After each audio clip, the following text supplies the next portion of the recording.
So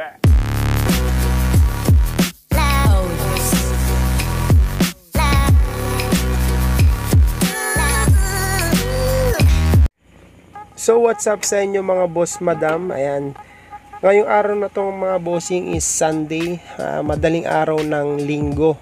Ayan, so papunta ngayon kami sa Sanchez Mira upang i-deliver yung ating semi-stainless na sidecar.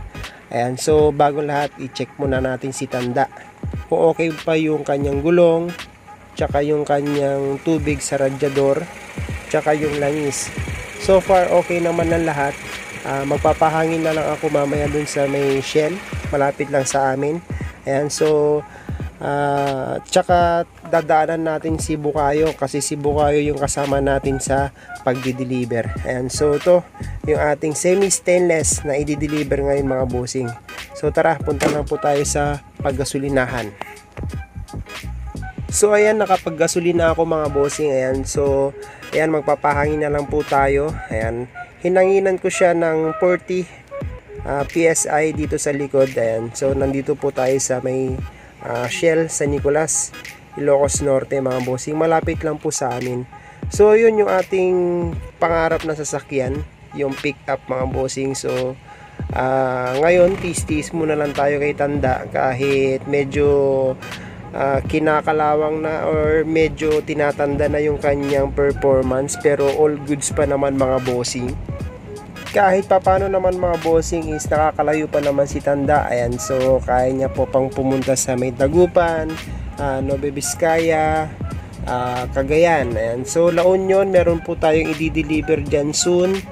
Si bossing natin na si Boss Ray, si Boss Arthur, ayan, Arthur de los Santos. Ayan, so shout out sa inyo mga bossing. At saka dun sa mga customer pa natin na nakapila, na nakapackage yung kanyang mga deliver mga bossing. Ayan, so shout out po sa inyong lahat. Ayan, so tis-tis lang mga bossing, matatapos din po yung ating sidecar.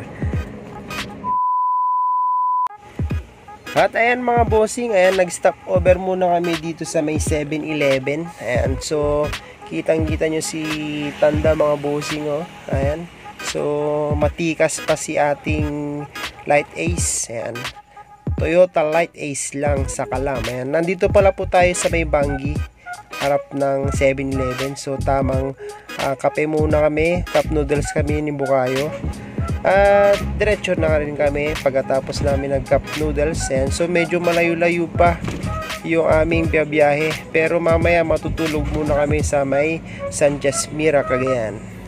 At ayun, nag-stop over kami dito sa may Santa Praxedes kasi talagang inaantok na ako kanina mga bossing. Ayan, so tulog na tulog pa rin si Bukayo, pero ako nagkakagising ko lang dito kasi nakita ko tong kagandahan ng Santa Praxedes mga bossing.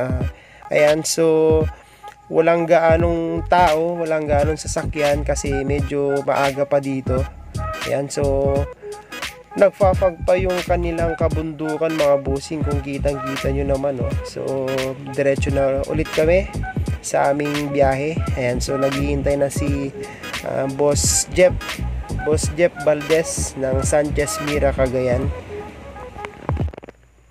At nandito na rin kami sa lungga ni bossing, Boss Jeff Valdez. Ayan, so nihintay lang namin siya dito sa may bungad.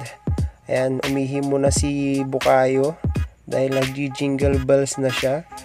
Tsaka chinek up muna natin yung ating sidecar dito sa loob. Ayan mga bossing, so all goods pa naman siya, wala pa siyang tupi, wala pa siyang basag mga bossing. So nandito na rin kami sa bahay ni bossing, Boss Jeff. Ayan, si Bukayo inaantok-antok pa.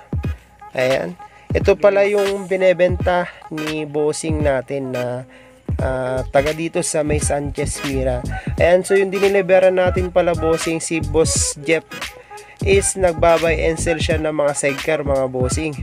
Ayan, so kung gusto nyong bumili sa kanya dito sa may Sanchez Mira, puntahan nyo lang siya, kontakin nyo si Jeff Valdez, si bossing Jeff Valdez, kung meron siya mga available na sidecar katulad nito. Ito yung ating diniliver mga bossing, half stainless.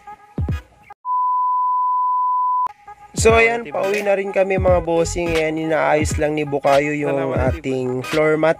Ayan, dahil pagkatapos nito is uwi na ulit kami sa Ilocos Norte. Ayan, so maganda naman yung aming pagkabiyahe papunta dito. Naway gabayan kami sa aming pag-uwi.